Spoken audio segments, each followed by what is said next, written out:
Perang Medan Area.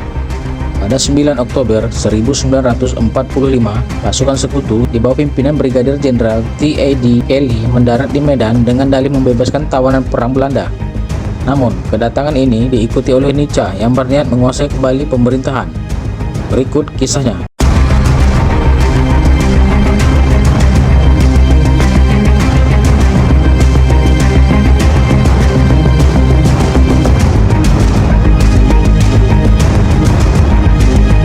Mirip pertempuran-pertempuran lainnya pada masa revolusi, pertempuran Medan Area ini juga diawali dengan kedatangan pasukan sekutu ke Sumatera Utara pada 9 Oktober 1945.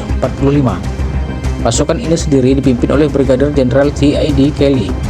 Sekutu yang membawa satu brigade, yaitu dari Divisi India ke-26. Kedatangan brigade ini juga turut diboncengi oleh orang-orang Netherlands in the Civil Administration atau NICA, yang kemudian diam-diam dipersiapkan untuk kemudian mengambil alih pemerintahan Indonesia. Pada mulanya, pemerintahan Republik Indonesia di Sumatera Utara memperkenalkan mereka untuk menempati beberapa hotel di Medan, seperti diantaranya Hotel De Boer, Grand Hotel, Hotel Astoria, dan lain-lain. Pejabat sumut yang juga tidak mengetahui mengenai apa tujuan mereka yang sesungguhnya, melainkan semata-mata ingin menghormati tugasnya dalam mengurus para tawanan perang yang ditahan oleh Jepang. Sebagian anggota sekutu serta Nietzsche kemudian ditempatkan di Tanjung Morawa, Binjai, dan beberapa tempat lainnya dengan memasang tanda-tanda di lapangan. Selain usai mendarat di Medan, tim dari Rehabilitation of Valid Person of War and Internment kemudian mendatangi kem-kem tawanan di Pulau Brayan, Pematang Siantar, Sintis, Rantau Prapat, dan Brastagi untuk dapat membantu membebaskan para tawanan untuk kemudian dikirim ke Medan atas persetujuan Gubernur M. Hasan. Tanpa disangka-sangka, para tawanan perang ini langsung dibentuk menjadi Batalion Kenil. Perubahan sikap juga langsung tampak dari para bekas tawanan ini. Mereka bersikap angkuh karena merasa menjadi pemenang di Perang Dunia Kedua. Insiden pertama sendiri pecah di hotel di Jalan Bali, Medan pada tanggal 13 Oktober 1945. Insiden yang mulanya diawali dengan seorang penghuni hotel yang merampas serta menginjak-injak lencana merah putih yang digunakan oleh seorang pemuda. Insiden lencana ini sekaligus menandai pula dimulainya pertempuran Medan Area. Hotel ini sendiri kemudian diserang serta dirusak oleh para pemuda.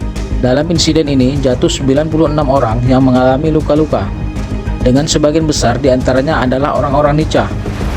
Salah satu tokoh yang berjuang dalam peristiwa pertempuran Medan Area adalah Ahmad Tahir, pemuda yang berani dan gigih dalam mempertahankan kemerdekaan Sumatera Utara.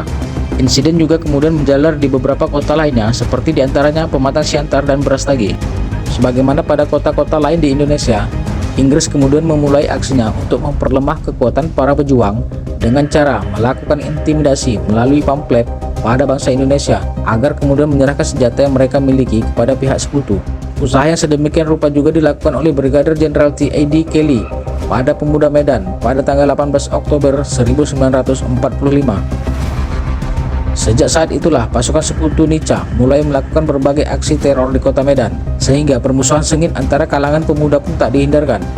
Di sisi lain, karena permusuhan ini, patroli-patroli Inggris keluar kota menjadi tidak pernah merasa aman. Keselamatannya tak jamin oleh pemerintah Republik Indonesia. Bertambahnya korban dari pihak Inggris juga menjadi penyebab mereka memperkuat kedudukannya serta menentukan sendiri secara sepihak batas kekuasaan yang mereka miliki. Pada tanggal 1 Desember 1945, pihak sekutu memasang papan-papan besar dengan tulisan Fixed Boundaries Medan Area dari berbagai sudut di pinggir kota Medan. Sejak saat ini, Medan Area menjadi sangat terkenal. Tindakan dari pihak Inggris ini juga menjadi pelanggaran kedaulatan serta tantangan bagi para pemuda. Di saat bersamaan, Inggris dan Nietzsche juga melakukan berbagai aksi pembersihan kepada unsur-unsur Republik Indonesia yang berada di kota Medan. Para pejuang Medan Area ini membalas aksi-aksi sekutu dan Nietzsche, sehingga konfrontasi pun menjadi tidak dihindarkan. Akibatnya, wilayah Medan kemudian menjadi tidak aman. Setiap usaha pengusiran yang dilakukan dibalas dengan aksi pengepungan. Bahkan seringkali terjadi pertempuran dari angkatan bersenjata. Pada tanggal 10 Desember 1945, Nietzsche dan pasukan Inggris berupaya menghancurkan konsentrasi TKR atau Tentara Keamanan Rakyat di Trepes. Tetapi usaha tersebut berhasil digagalkan. Selanjutnya, seorang perwira Inggris diculik oleh para pemuda. Pada saat bersamaan, beberapa truk sekutu juga berhasil dihancurkan. Dengan adanya peristiwa ini, kemudian menyebabkan Jenderal T.A.D. Kelly kembali mengancam para pemuda agar menyerahkan senjata yang mereka miliki. Barang siapa yang tidak patuh, maka akan ditembak mati. Pada bulan April 1946, tentara Inggris kemudian mulai berusaha mendesak pemerintahan RI di Medan untuk kemudian keluar dari kota.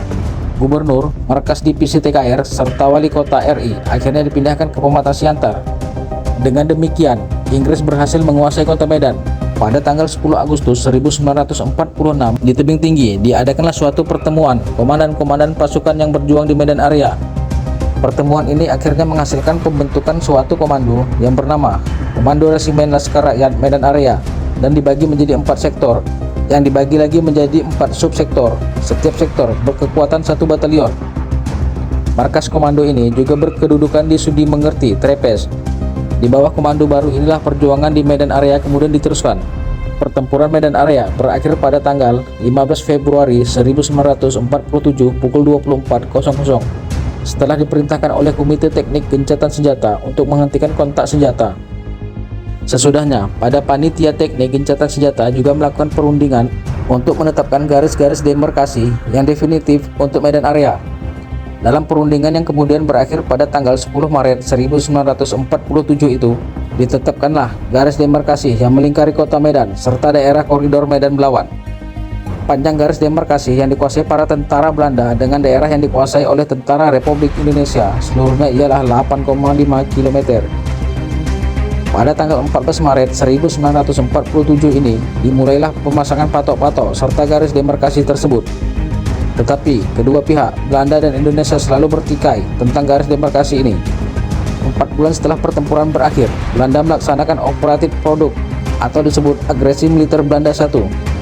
Terdapat beberapa akibat dari pertempuran Medan Area ini, yaitu terbaginya kawasan Medan oleh beberapa garis demarkasi dan perpindahan pusat pemerintahan dari Provinsi Sumatera Utara ke Pematang Siantar.